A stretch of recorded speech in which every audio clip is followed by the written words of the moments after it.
to Breaking Down Bits, a conversation about great comedy bits with the comedians who wrote and performed them.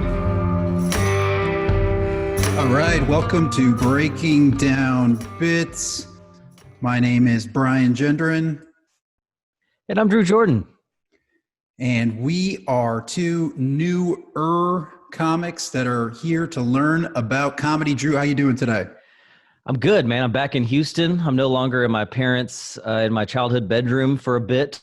So I'm excited to keep this train running. I had an amazing conversation with Andy Huggins last week. That was crazy awesome. We did, yeah. And actually, that's a good time for us to get into callbacks, which is where we revisit what we learned from our last show with Andy. What I learned, Drew, and something I put to practice is in my writing. Andy talked about writing what you feel because laughter is an emotional response. So I went back to my set and line by line tried to identify what my feeling was in that bit and tried to use that to write additional material and explore the jokes a little further. That sounds super productive. I think I just looked over my notes and sobbed uncontrollably. That's generally what I know. I think, honestly, like to me, the one thing I took was super basic and maybe kind of dumb, but just a reminder to sit my butt down and actually write something every day. Like there's almost no tip that's better than that to me because like he said, you need to work the junk out so that you can get the gems here and there. That's just, to me, it's super basic, but I don't think you can say that enough. Well, great. And if you have not gone back and listened to that episode, please find us on Breaking Down Bits. You can get us on Apple, Google, Spotify. We put it together on YouTube. We made it very easy for you to find it. So go out there and get it. Drew, I think it's time we introduce our guest today. Let's do it. Today on the podcast, so much going on with this guy, Joel Byers. Let's watch a quick video. Joel Byers is a comedian, writer, and podcast host in Atlanta, Georgia. He's written for Comedy Central, The Weather Channel, and is the author of his own book, Finding Your Funny. His podcast, Hot Breath, has featured hundreds of conversations with some of comedy's best writers and performers. A 10-year veteran of stand-up comedy, Joel recently independently released his first comedy special, Trophy Husband. He is so handsome, and he is joining us right now. Let's bring him in. Joel Byers, how are you, sir?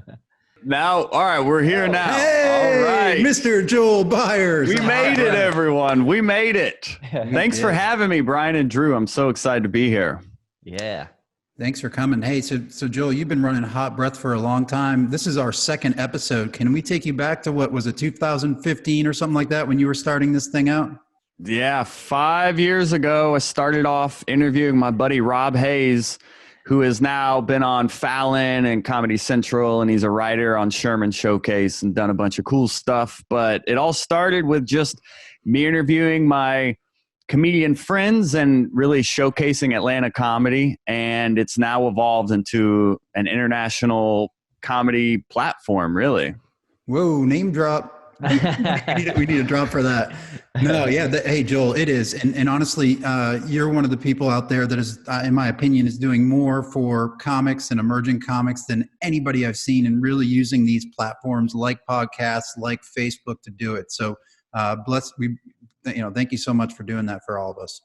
Oh, well, thanks for doing this great show as well. And Brian, just to reciprocate, I mean, when I came through on my Trophy Husband tour last year, you came up to me at a show in Houston, just out of the blue, and we're like, I love what you're doing with Hot Breath. And then like Houston really showed a lot of love. Like there's a lot of hot brethren and sister in Houston, I found out coming through there. But Brian, you were really one of the first people that ever came up to me and was just like, keep going. It's amazing. So I appreciate that. And you gave me a sticker for it, so I'm glad I did it. Yeah, hey now. Hey now. Yeah, Sweet merch. That's right. He's handing out that merch. So important. So, and here's one other quick note. You're in Atlanta. We're in Houston. What's great about what we're doing is we're cutting through you don't need to be in LA. You don't need to be in New York to be able to participate, get your name out there. make relationships, like you said, internationally. So we're able to do that from some of these cities that aren't as I guess littered with industry as some of the more known cities.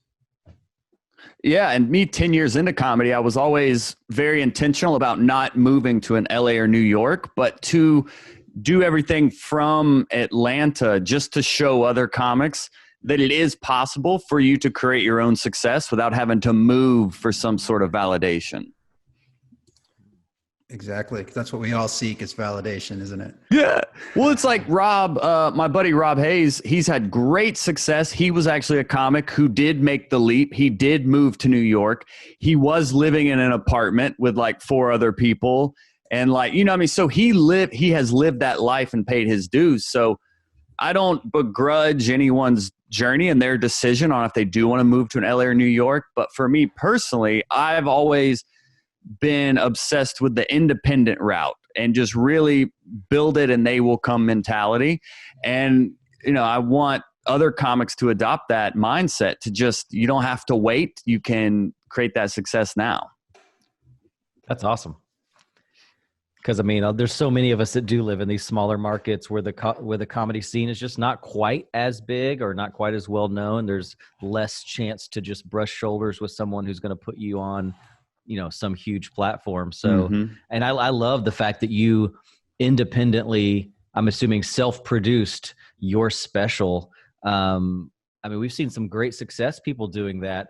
Like Sam Morrill, or I'm terrible at how to pronounce his name, but like what an incredible success of someone just going their own route, and it kind of blew up. So kudos to you for just making it happen and fighting through and learning or creating a team or whatever it took to make that happen. That is stinking awesome.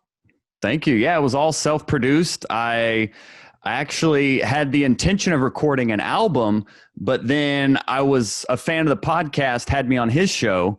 And then we were talking about the album. And then afterwards, he was like, you know, I have a video production company. He's like, we could just make this a special. So it all organically happened just from circumstance of meeting another listener and fan of Hot Breath, that then it turned from a comedy album into a full-blown comedy special. Also love the fact, I only had a chance to watch a little bit of it, but I love the behind the scenes kind of documentary style. That's so smart. I was like, my brain was like, duh, why would you not do this? If you have the podcast, that's a side of comedy you don't see. And maybe I'm just a super nerd over that stuff, but loved the fact that you were sharing the behind the scenes steps that took you to recording that special. So just once again, I love the fact that you're sharing all this stuff. You're so vulnerable. Like not many people would share open mic video just for everybody. Like, hey, check this out. This joke totally bombed here, but it gets better. Just wait. Yeah, that's why I picked this bit we're going to talk about today, is because I mean he followed me around for like 2 or 3 weeks leading up to the taping, showing me prepare and pretty much like hone this bit that we're going to talk about today. So there's way more footage. Like the first few episodes of that like documentary I was able to get out really just scratched the surface of what we were able to capture. But it's just like one bite at a time, especially when it's, that independent hustle. It really is just like one bite at a time. But I tried to at least get 3 episodes out to give a taste of it, but there's definitely more to be shared with that behind the scenes. Nice. Well, we definitely want to get into that bit, but first let's back up and just hit some really basic questions. Let's start off with, I try to just think about this in the most open-minded sense. How does Joel Byers write comedy? Well, I'm definitely a pen to paper comic still, even 10 years in.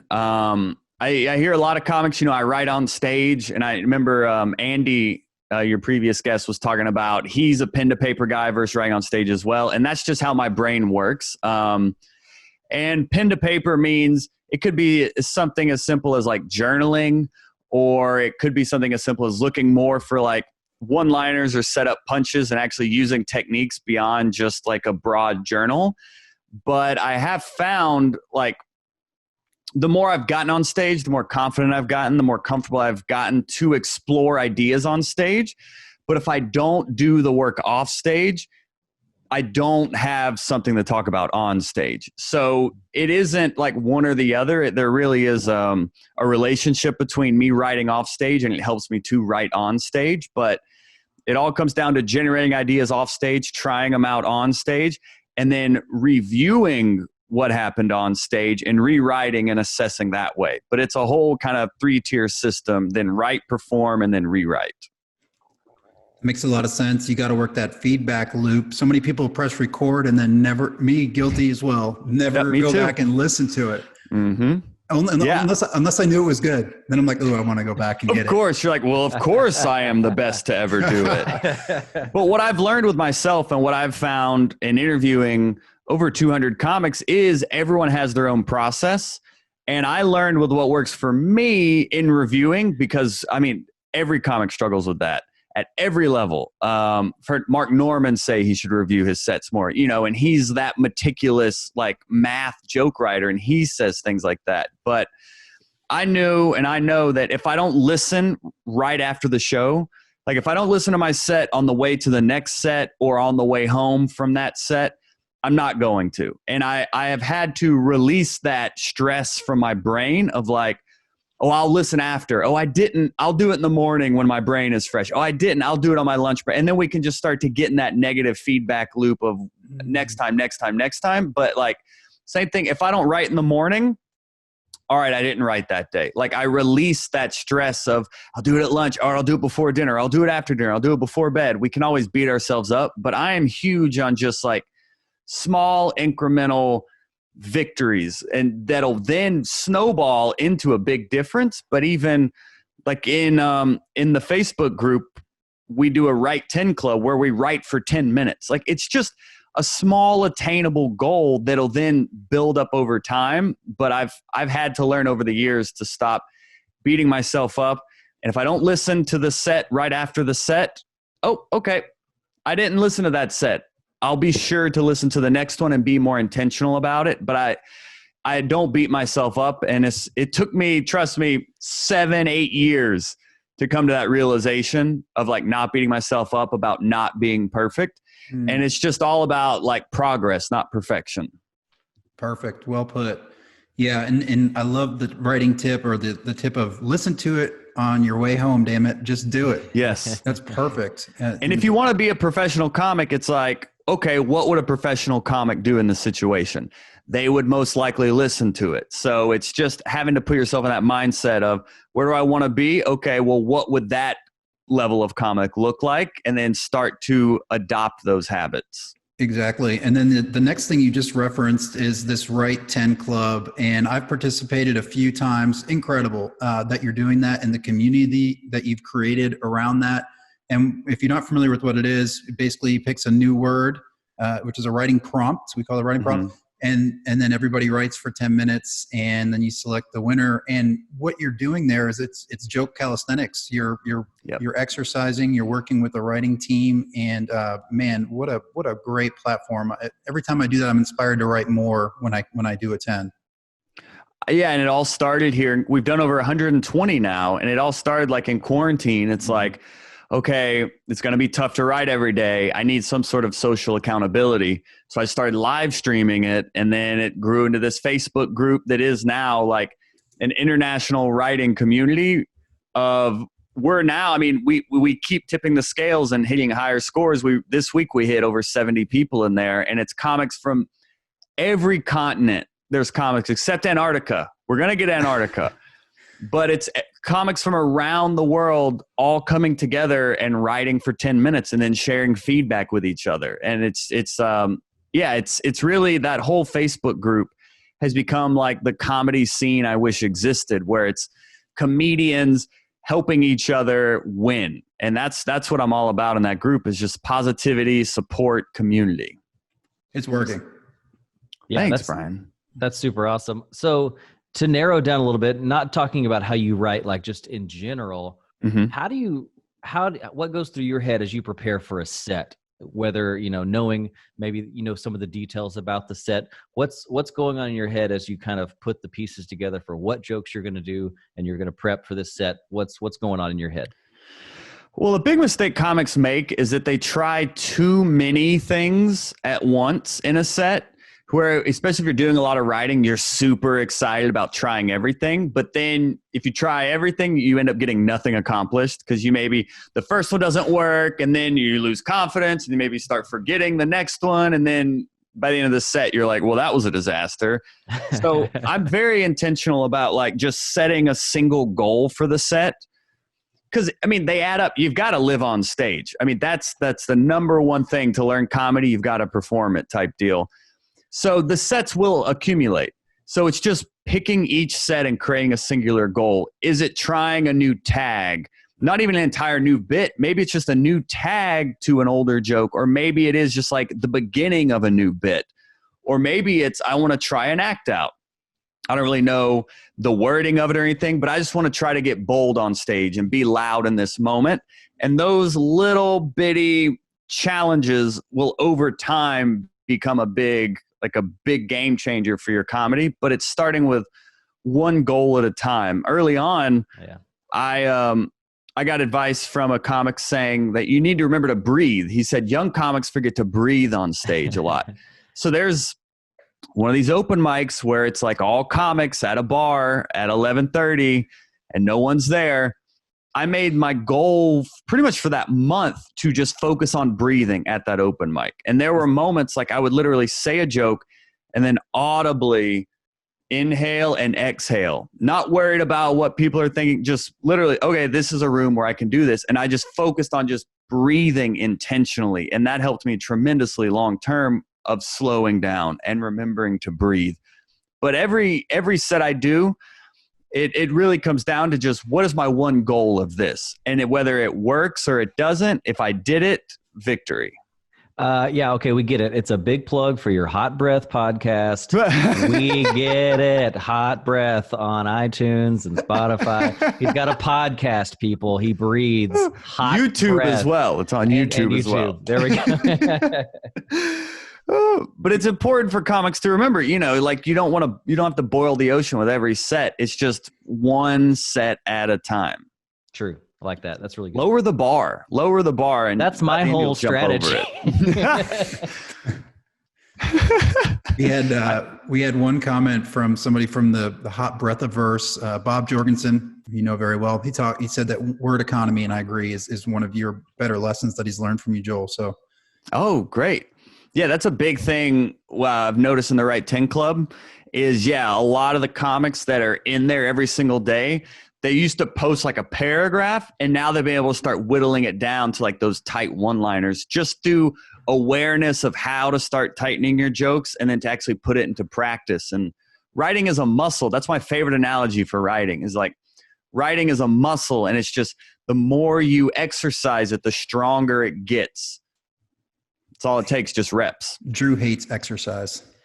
We're not going to get into that. Did you look at my Twitter this morning, Brian? Okay, so we're almost to stage. We're almost ready to look at your set. So let's walk through this next step. What are you doing right before you get on stage? Set list. So I'm in my head on my set list the whole time. And that's been since the beginning. Like since I started, my set lists have evolved. Like they used to be literally word for word. I would pretty much just annotate my set before I went up and performed it. And now over time, it's evolved into more of just keywords and things like that. But always, always, always making a set list. I have a bin of like the notebooks I've carried around and things like that. But always creating a set list and just keeping in the mindset of why I am there. Sometimes I'm doodling in there, maybe doing a little drawing, but I'm keeping the plate spinning and not really out, hanging out, after the set. That's cool, but you're there for a certain job. You're there to achieve that goal you set for that set. So I'm very intentional about, all right, if I'm going to leave my house, if I'm going to be out till 1 a.m. to do this 5-minute open mic in front of 3 people, 2 of which work there, and the other one is a homeless person looking, and he's hosting an open mic. I don't know why, but it's all for the sake of being there intentionally. And it all comes down to that set list. That's still kind of, even before my my comedy special, I was and I brought some fun. I brought some fun. I have a whole folder of stuff I kept up with for, like, this is a trophy husband folder of all the different, like, preparation and details I went through with that. And, like, so this is like the set list I made before my my comedy special.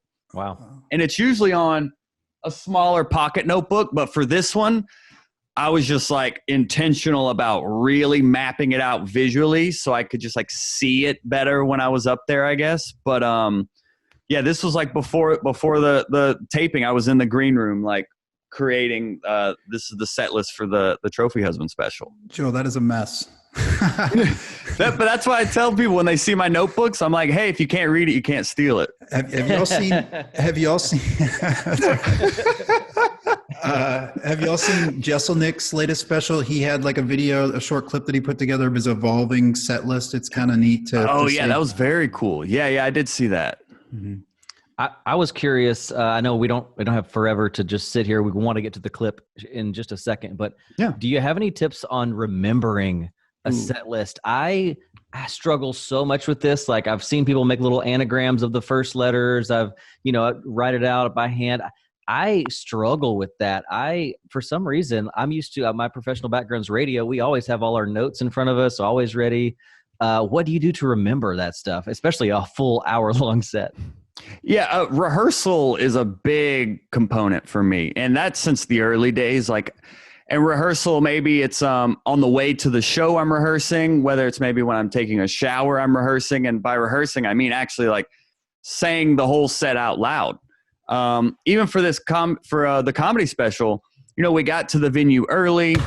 We were very, like, we want to make sure all the video and everything was set up, but also I went there, and while they were setting up video, I was on stage going through the entire set as if it were the performance in front of an empty room, but rehearsing it to that detail. I've heard Nate Bargatze told us when we did a Q&A with him, like, he'll go through bits while he's washing dishes and things like that. And I think what'll help you in the rehearsal side is also, I like to do rehearsal while being distracted by something. So if it is, I'm driving, I'll have the radio up real loud, because when you're on stage, you're going to most likely be distracted by something. So if you rehearse, like, how the show will be, I think that helps you to remember. And then the more you do it, it starts to become lyrics, and you start to remember the rhythm of them that way. But rehearsal has always been a big component for how I remember material. Nice.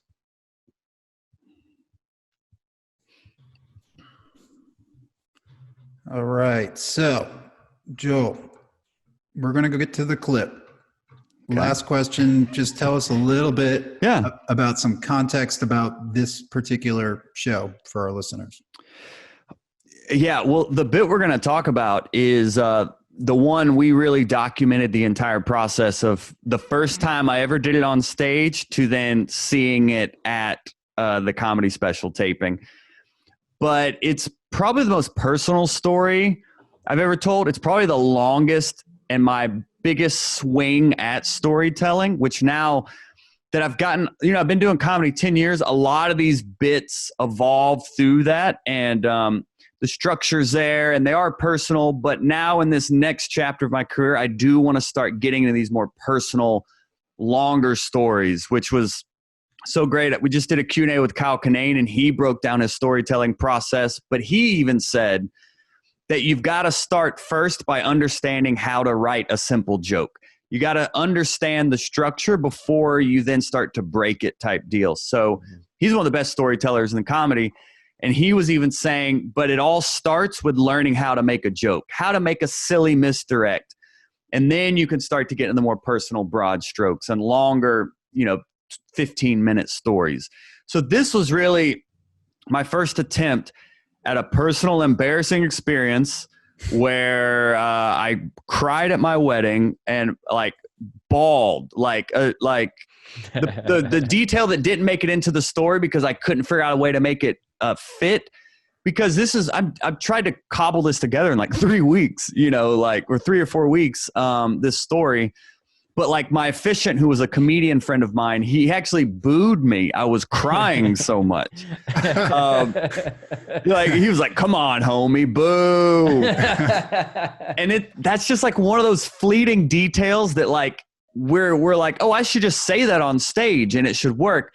But then as comics, it can work off, but how do I translate it on the stage? And I just didn't have time to fit that detail into it, and it worked cohesively into the story. But like, I really did cry a lot, and it's embarrassing, and I thought it would be a great signature bit of my comedy special. All right, well let's let's get right into it. Let's hear about Joel crying uncontrollably.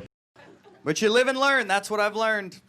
And I tell you what, after 2 years of marriage, I did my research first. I asked a bunch of married friends for advice. Anyone thinking about getting married, don't do that. No married man endorses it. I've never heard a married man be like, dude, you gotta get married today. What are you waiting for, dude? They're always more hesitant. Always more like, take your time, man. Maybe have kids first. Take some baby steps into this. So those were friends, though. I thought I would ask my grandparents for advice. They've been married over 60 years. And I was like, oh, they gotta know something. Best marriage advice I've ever gotten. I asked Granny and Grandpa the secret to marriage. Grandpa jumps in, well, Joel, it's a lot of hard work. And then Granny jumps in, and harder liquor. I thought they were soulmates. They're just drinking buddies.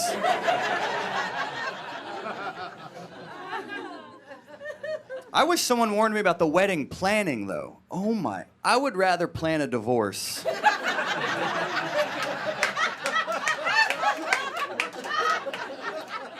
No one warned me of the interrogation that was gonna happen. Every day my wife would just wake me up with her eyes wide open. Who's the band gonna be? What's our hashtag gonna be? I was like, I'm good with whatever your parents pay for. I defer to Ann and Randall. Let's talk to the investors on this. Because I'm still paying off your rings.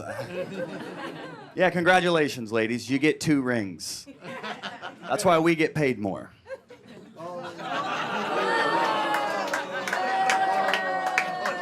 It's a ring tax. Yeah, Beyonce didn't tell us that part, did she? She just said, put a ring on it. He's like, if you like it, then you gotta put a ring on it. She forgot to mention, but if you love her, you gotta put another ring on it. And then there's a ring tax you gotta keep paying. Oh, no, no, no, no, no, no, no, no. We call that the save. Because you went into some dangerous territory, my friend. Yeah. And I got to imagine that have you had hecklers, angry women come out, or are you able to save it quick enough before you welcome that? Well, that's where a lot of like the wording and the organization of the bit comes into play. And that is something, I had to figure out.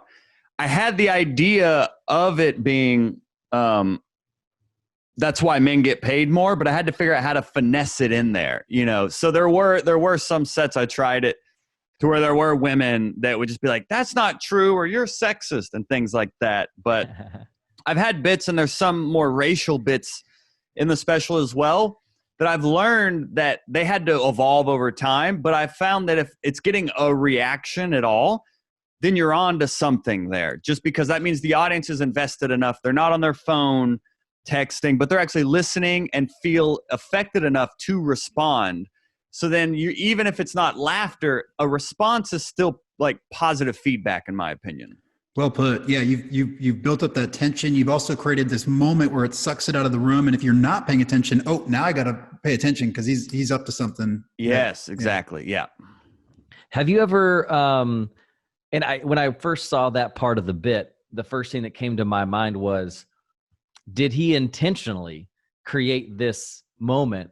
Have you done that in your comedy in other places where you kind of intentionally do something that will not get laughs or get like a little bit of a groan or just create a kind of a down moment so then you can like save the day with something big? Or is that a strategy? Yeah, for sure. Yeah, because there's a lot of comedy and contrast, So another example that comes to mind is I have a joke about like building a wall, and like the whole context is me being a dishwasher and all this, and I'm like, and after working with Mexicans, I will say, we should build a wall, and then me being blonde-haired, blue-eyed, white guy saying this, that's going to evoke a reaction.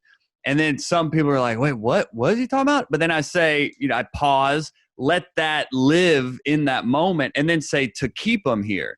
So then the whole misdirect, it's not to keep them out. It's actually to keep them here. Okay. But I do intentionally create that awkwardness of like, wait, did this guy just say he wants to build a wall? Wait, what's happening? And then the misdirect to keep them here. So nice. Yeah. That's the hardest part, isn't it? Especially when you're trying it out for the first time or one of the first few times, to be like, okay, I have to sit in this the awkwardness I created. That is a real hard thing to do on stage.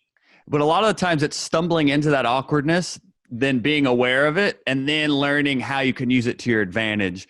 But yeah, that bit took that whole chunk of racial material I have, where it's all positive and really about bringing us together. But like a lot of things that like comics forget is how they're coming off on stage.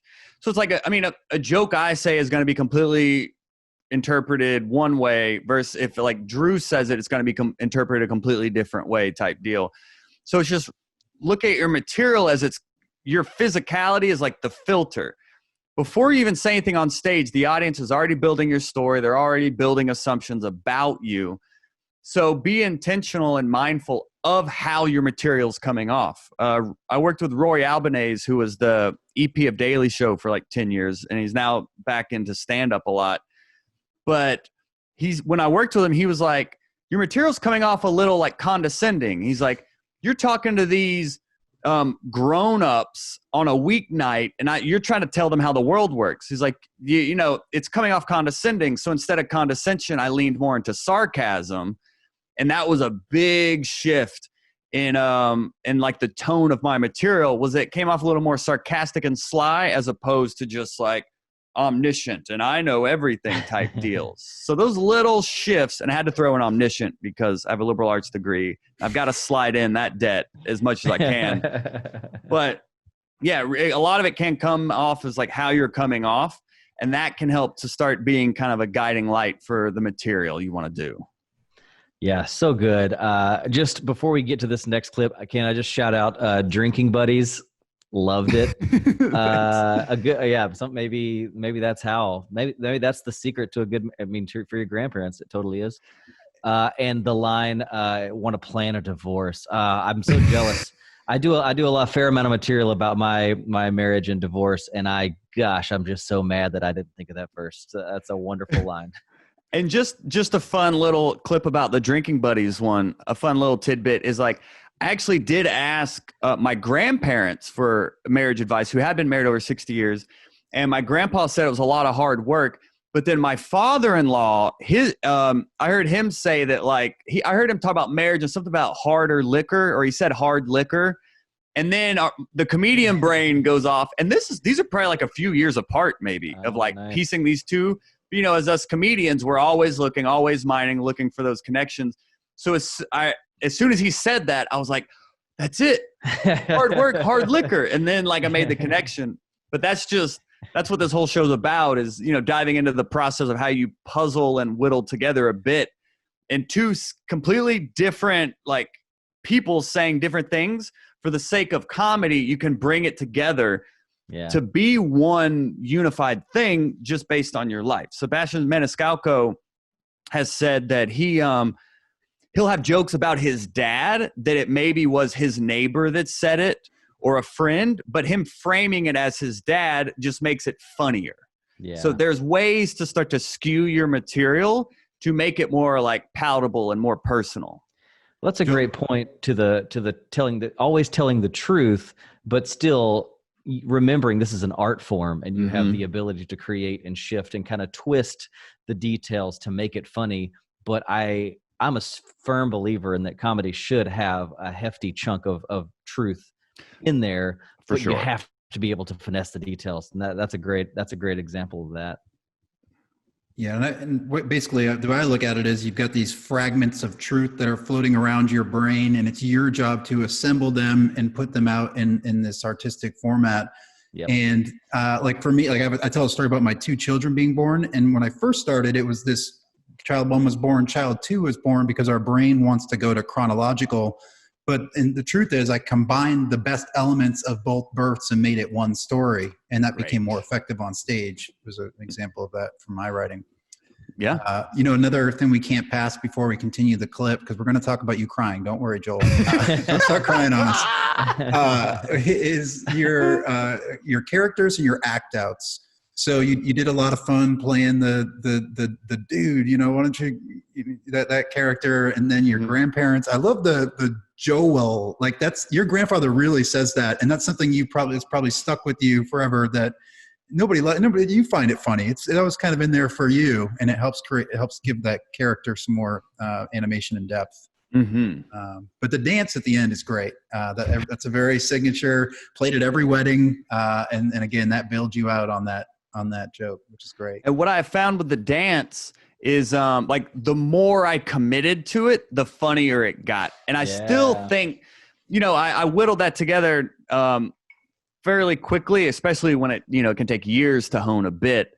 So I think that bit still has so much more life it could have gotten. But the more it started out as me and like Beyonce and me kind of saying it, and then I kind of the next show maybe I threw my hand up a little bit, and you could see in those few behind the scenes clips that I posted on my YouTube from it, I think you can hear me talking through off stage, like, well, maybe if I commit to it more and things like that, you start to see those nuances, but maybe it started with a hand and then a little bit of this and then actually getting into it. I feel like if I did the whole, like, I feel like I could have done way more with it, but it was act outs is something I really want to get better at. And that bit that we're talking about was a good lesson. And like, the more you can commit to it, the funnier it becomes. And I think that there's a correlation between commitment and confidence, right? So you get commitment and confidence to the actual written bit and what you're trying to do there.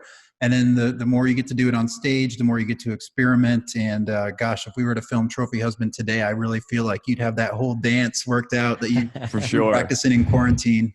Background dancers would come in from the side. Glitter would just fall from the ceiling. No, I noticed that when I watched the documentary thing, that when you first did it, and that's a great point. Like when you first try a new joke, you don't have the confidence to just sometimes fully like just commit to doing a Beyonce dance at a I wrote this in the shower this morning. Let's and then just it's really hard to bring that full confidence the first time, and to see you kind of like step it up incrementally was super cool. Yep. It's those small incremental gains, like we talked about, just setting a goal and being intentional about it. Each show, they'll then add up. Love it. So we're going to go ahead and get into the back half of this clip. You guys ready? Let's do it. Let's go to Joel's wedding. It was all worth it though, man. I tell you, the wedding is like an emotional release. Like I'm like I cried a suspicious amount.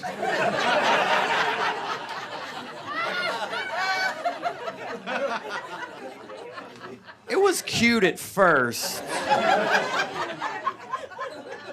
People were like, oh, he loves her. But then it escalated to, oh.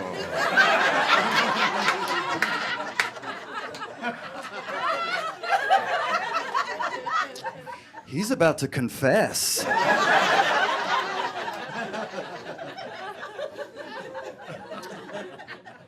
But it is emotional. I think anybody who's married in here, any man, when you when you see your wife walking down the aisle and it hits you, that's it. The wedding planning's over.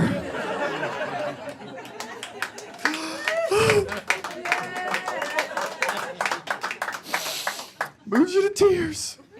Oh. And then my wife she saw me crying, and then she started crying because we were getting behind schedule.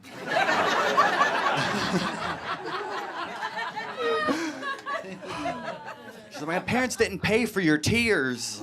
It's gonna be extra. Oh man, I think that is probably one of my favorite bits in the whole thing is the walking down the aisle.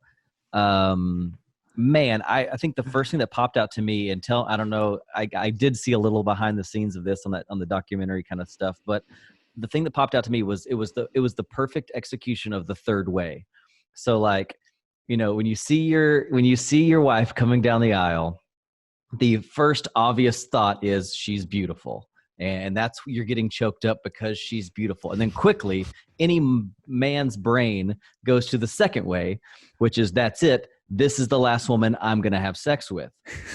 And then, boom, you hit him with that third thought, which is the wedding planning is over. And I think, to me, in my brain, that's why that bit is so magical, because anyone can think of those first two. But that third one is a surprise, and I just freaking love it. Oh, well, thank you, Drew. Thank you, man. Yeah, and that's I never hit, and the only thing I wish there was a closer up because I was actually crying, but I hadn't. I worked hard to get to tears, but I never actually got all the way there until the taping. So it was kind of like I knew once I hit this bit and stuck that landing, I was like, okay, it's smooth sailing from here. But the whole time leading up to it in that special, I was like, all right, we still got to do this bit. We really got to get into it and commit to it. And it took just a long time. And that line, that's it. You know, the night before the taping, I was in Greenville, South Carolina at a comedy club there working it out Friday and Saturday. So, you know, I was out of town up till the morning of. We hit the road at like 6 a.m. the morning of the taping to come back. Wow. But I found that's it at the early show on Saturday. I kind of just said it. It just came out organically, which a lot of my favorite jokes have. And then I was like, oh, that's great. And then the second show, I was like, okay, how can I listened back and was like, how did I word it? Does it need to go anywhere else?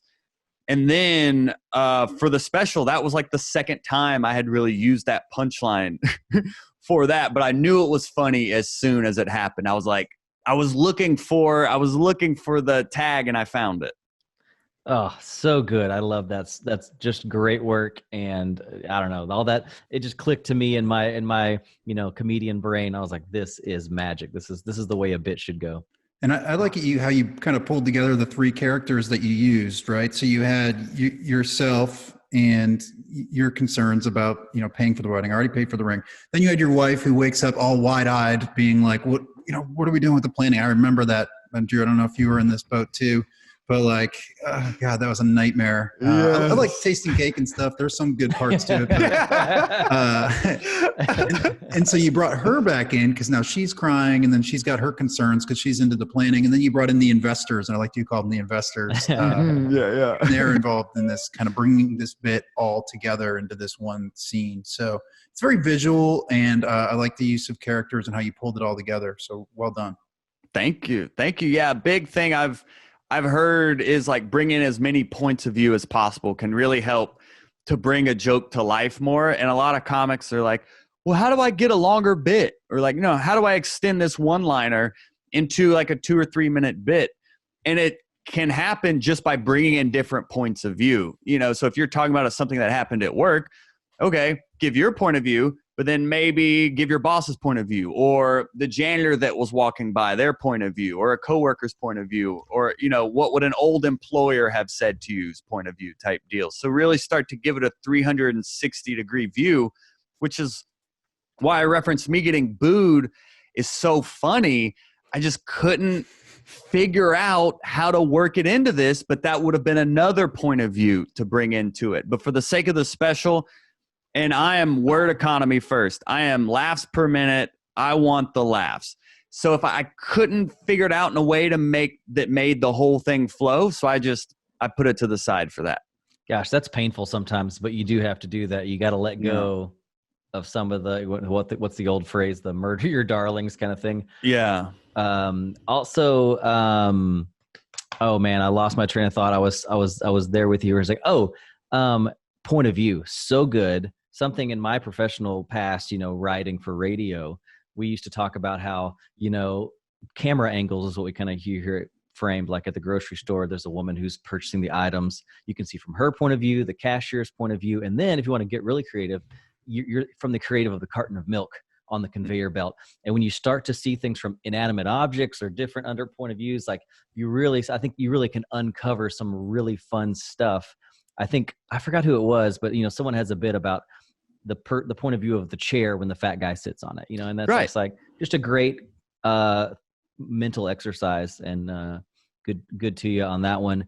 Also, we can't move forward without talking about the word choice of suspicious. That is, how did that come to be? Did you have that from the beginning, or were you driving down the road and one day you were like, suspicious? Yeah, it's I don't remember how the word suspicious actually came to be. It definitely wasn't like the first choice. Yeah. It definitely was. I knew I was crying so much, so I knew it was evoking I could create some sort of reaction the audience or the people at my wedding were thinking. But it may have started out as like confused or worried. Mm-hmm. But suspicious, when I found suspicious, and I wish I could remember when and how I did that. But when I found it, I knew it was it, and like we're talking about, I knew when I said that's it, that was a punchline I wanted to use. Like it's called sense of humor for a reason. Like I really do consider it a sixth sense that you have to trust your instincts. Comics, a lot of times we can self-doubt, even like, who am I to even pursue comedy, all the way to like, who am I to think this is funny? But like, listen to your sixth sense, like listen to that instinct telling you this is funny. And that was one of those when suspicious, when I found it, I was like, yeah, that's it. And I knew it was something I could also act out suspiciously with like my eyebrows. So it like, it played into the act out and all of that. Oh, I missed the act out too. That's a good point. That's great. Okay, so speaking of sixth sense, the way we kind of wrap up, we have a little bit of fun. We call it last laugh. Okay, and basically, Joel, you've got your tombstone, and what is the last joke that you want to put out there as your last laugh? Put you on the spot. Can be yours. Can be an homage to one of your heroes in comedy. I've got to be honest. If it's on Tombstone, it's got to be a one-liner, and I got to tell you, like, this is still one of my favorite jokes and that I've ever written, and it's an old one. I do it in the special. It's a one-liner that then is part of a bigger bit. But this joke, it was important in a few ways in my career because this was like a joke. I sat down, went through the entire process of I read Greg Dean's book, Step by Step to Stand-Up Comedy, which anyone looking to learn one-liners, I mean, in my opinion, that's the go-to book. I know you guys are going to have Scott Diggers on here next week, who's a comedy writing guru. He'll probably have even better resources. But for one-liners, that Greg Dean book it broke down exactly how to write a one-liner from idea generation all the way through the formula. And like Kyle Kinane said, you got to learn how to write jokes first. I started with one-liners and over time started to evolve to be more conversational. But this joke literally took me like an hour from generating the idea all the way to mining down the punchline to actually find. And this was like a breakthrough of like, oh, this is joke writing. Sitting down for an hour for a single line of dialogue, So the joke, it still gets a laugh every single time. And it's, I married a woman with tattoos because she's comfortable with permanent mistakes. Ooh. It's like one of those jokes. It's worked almost like every single time I've done it. It's just like one of those I sat down and like really thought all the way through. And that really revealed to me the work behind comedy writing. That if you want to get those rich jokes that I maybe wrote it 2 years into comedy that I'm doing at my 10-year comedy special, that's how valuable that joke is to me. So I think that would be the one I would put on the headstone just to make my wife unhappy as well.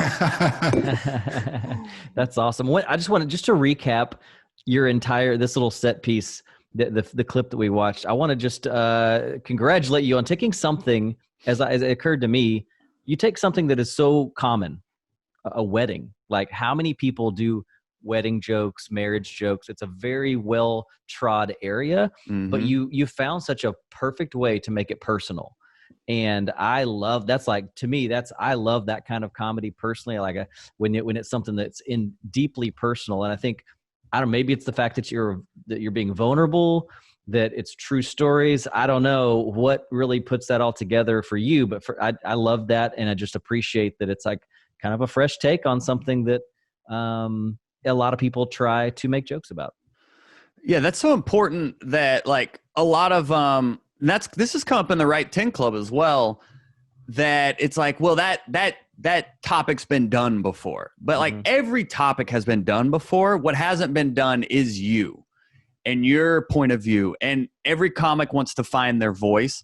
And I can tell you, after interviewing over 200 professional comics, after 10 years into this game, like your voice starts to appear the more you start to bring yourself onto stage, the more you start to bring your point of view onto stage. So my point of view of marriage is going to be completely different from Brian's, Drew's, whoever else is writing about marriage. And that's the only way. I heard Louis C.K. say once that like there's no hacky topic, only hacky delivery, in the sense of every topic is fair game. You just have to put your unique point of view and your unique spin on it. And now that becomes your bit and not a marriage bit. That's awesome. Joel, that's thank you for dropping some comedy wisdom on us today. Yeah. Drew, we like to wrap up with some quick takeaways from the conversation. What you got? What are you walking out here with? Oh gosh, this is a tough one. There's so much that I loved about just like, I don't know. Plus, I think because you're so connected and you've had so many great conversations, you are just a walking just bag of awesome knowledge of comedy things. Walking bag of awesome knowledge. A bag of awesome knowledge of comedy things. It doesn't sound like that's a good thing, headline, but I promise it is. Yeah. No, I appreciate that, Drew. Thanks. I think the thing that still stands out to me is you diving into the personal details and using, like you said, mining the different little bits and pieces and putting them together from your like the part about the harder liquor thing, making it personal, pulling it all together. And just that third way of thinking, just like putting the work in. And so you're not taking the easy out. You're working and that hour for the one-liner, you put in the time, you're eventually going to hit something that is a surprise and is personal and is not something that an audience will think of before that you get to the punchline. Perfect. And for me, it was absolutely what resonated most is the listening, because I was always struggling with that, even though I can't really put it to use these days in the current situation. But even going a step above that, you said, what would the pros do? And so you keep asking yourself that question. Yeah. What would Bert Kreischer do in this moment? You know, another person known for drink vodka. Yeah, drink lots of vodka. Yeah. But people that are doing it and writing and releasing new specials every year, what would they do in this situation? And that's very valuable, and that's what you seek to uncover in your Hot Breath interviews, which have been fire, by the way. Holy cow, you're May. I mean, like Tommy Davidson, Nate Bargatze. I mean, Mark Norman. We're changing contacts after this, man. Wow. But see, a lot of people see like a Nate Bargatze, and I had someone reach out to me of like, hey man, can you hook us up with Nate to come on our podcast? And it's like, that Nate interview was like 3 years in the making. Like I had contacted him when he was in Atlanta filming his comedy special. The scheduling didn't quite work out. And then we kept in touch, and then it just timing came to be to where it then actually worked out to where he was able to do it type deal, you know, but it's all just staying consistent. There is no magic bullet. Like Cedric the Entertainer, I got him because his opener referred to me because I interviewed his opener. And he enjoyed the interview so much that he thought Cedric would enjoy it. So a lot of people, there's a comic in South Africa who's doing a comedy interview podcast. He was like, how do you get all these big guests? And like, how do you build your audience? And I'm like, dude, early on, just focus on putting together the best show as humanly possible. Some of my most popular episodes are not the Cedric the Entertainer. It would be like Joe Pettis, who is a show booker here in Atlanta, who is known to book some of the top shows in the Southeast, who just breaks down exactly how to produce your own show, how to negotiate money, how to find a venue, how to book it, how to organize the seats. And he goes into all the details about how you can produce your own show. And that's what the audience wants. Cedric is cool, and Cedric is a good, a good reference of like, if I want to interview DL Hughley, it's like, hey, I interviewed Ced type deal. Gary Owen, we just had on the show. And I know he's friends. They're Ced and Gary are friends. So I threw that into the pitch. You know, I've had Cedric on and Tommy Davidson. So those help, but don't worry about the names. Focus on providing the best, understand your audience, and focus on providing the best content for them. And that's when the show will really take off. That took me several years to remember, but the big names will come. Just be consistent. You never know who's watching, who is maybe just sitting back to see, oh, that's a cool show. Let's see where it is in like 2 or 3 years. And then maybe, then it's the big breakthrough. It's like, I've been seeing you work and now it's paid off. So yeah, now I will type deals. So just put in the work and it'll all pay off. But most people don't want to do the work or don't want to hear that reason. But that is the secret sauce, is just put in that work, stay consistent, and it will work out. And you highlighted basically the importance of the vouch. I mean, it's true here on this platform as it is in getting booked. So that's great. Mm-hmm. Joel, yeah, being professional like you guys are. Just to tip to you. I didn't mean to cut you off there, Drew. I know we're trying to land the plane, but it is like what you guys are doing from a perception wise. 2 episodes in, I know you guys have a plan to like do a season 1, which I think is great. But it is like the professional polish. You have branding. You have a website. You're not just like sending someone a DM like, hey, let's talk comedy. It's like, no, we have a platform. We're professional. The interviews are very well done. The quality is very well done. So quality people will want to be on a quality show. Yeah. Thanks so much for that. Thanks for coming on. Joel, you're an amazing guest. You have so much knowledge to share. I would say definitely in the top 2 of our podcasts ever. If I had to rank, that's where I'd put you. Well, I didn't cut you off like Andy did. Andy's like, all right, I got a phone call. This seems important. Yeah. And then he's on a rotary phone. He got a telegram. I had Rodman, one of my early episodes. He was like episode 9. Rodman cut me off 30 minutes in. He was like, how long did I allot this time? And me brand new to podcasting. I was like, oh, that's right. Oh, we can get out of here. He just like shut it down. Right. But it was all a good lesson learned. Well, do tell everyone how they can find you. You have a lot of things up in the air at one time. You're a very busy guy. Let everyone know where they can find you. Yeah, JoelByersComedy.com will be the best place to go see the special, get links to the podcast and like the writing courses I do and all of that, JoelByersComedy.com. But really, especially for comics listening, if you want like the easiest way to get involved, like go on Facebook, search Hot Breath Comedy Network, and it'll introduce you to that comedy writers group where we're in there doing like you said, the daily writing club. We're doing monthly joke contests. We're doing Q&As in there. Like it really is just like the network I wish I had when I started in comedy to help me keep improving while also being supported by my comic peers. So if you're struggling in COVID right now, or you're looking for just ways to keep the juices flowing, I can't, beyond even listening to the podcast, just join that group and just, enjoy. Awesome. Well, thanks so much, man. Absolute pleasure. And I think we've both been fans of your work for a while. So it's really great and thankful that you came and joined here early and been an early supporter to Breaking Down Bits. So thanks again for that. Wow. Thanks, Brian and Drew. It was an honor to be on here. Thanks for having me. Absolutely. Thanks for coming, Joel. All right, y'all. Thanks for joining. Everybody have a great weekend. And next week we'll be back with, as you mentioned, writing legend Scott Dickers. We're very excited about that. So y'all take care. Thanks for listening to Breaking Down Bits. You can keep in touch or get more when you follow @Breaking Down Bits on social media. Visit the website breakingdownbits.com or shoot us an email at breakingdownbits@gmail.com.